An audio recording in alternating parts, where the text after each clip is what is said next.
Correction donc du diagramme fonctionnel qui fait partie de l'analyse fonctionnelle systémique. On essaye donc de trouver les différentes solutions qui nous permettent de répondre aux fonctions techniques de notre portail. Donc comme solution, nous avions prendre en compte la demande de l'utilisateur, donc c'est-à-dire là j'ai choisi comme solution la télécommande. Vous l'aviez présente ici sur votre ressource, voilà. Ensuite, mettre le portail en mouvement. Donc, nous avions le moteur et la crémaillère. Alors, la crémaillère, c'est cet objet-là avec, alors on ne le voit pas parce qu'il est caché derrière le moteur, avec un engrenage. Ça va permettre de transformer un mouvement de rotation, donc le moteur, en mouvement de translation, c'est-à-dire un mouvement donc linéaire, comme celui-ci. Ça transmet bien le mouvement de rotation du moteur. Donc ici, vous aviez bien crémaillère. Ensuite, vous aviez détecté la fin de course en ouverture du portail. Donc détecteur de fin de course était présent aussi sur la ressource. Hein. Distribuer l'énergie vue en cours, c'est l'interface de puissance.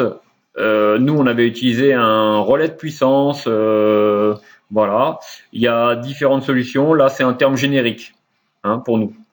Détecteur de fin de course en fermeture, donc là, détecteur de fin de course, fermeture. Alors, c'est strictement la même chose que l'ouverture, seulement ils ne sont pas placés aux mêmes endroits. Il y en a un qui va être placé donc en fermeture, ici, et un qui va être placé en ouverture, ici.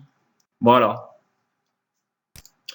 Ensuite, nous avions géré les informations. Eh bien, ça, c'est l'interface de programmation. C'est notre microcontrôleur, notre plaque Arduino Uno qui nous permet donc de traiter l'information. En ce qui concerne la sécurité, nous avions donc respecté les normes européennes. Hein, rappelez-vous sur le cahier des charges, le diagramme des exigences notamment, le gyrophare qui nous indique comme quoi le portail est en mouvement, donc en fermeture ou en ouverture. Et nous avons aussi, pour détecter la présence d'un obstacle, la photocellule, voilà, qui était aussi présente hein, à plusieurs endroits. Donc vous l'aviez ici, voilà, cette fameuse photocellule, hein, c'est noté ici, photocellule de sécurité. Vous l'aviez aussi ici, hein, d'accord, cellule de détection. Voilà.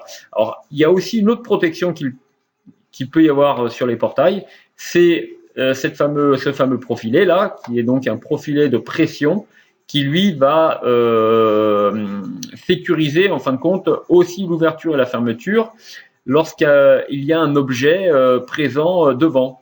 Alors par exemple, ça peut être une brindille un bout de bois, n'importe quoi, que le faisceau ne détecte pas.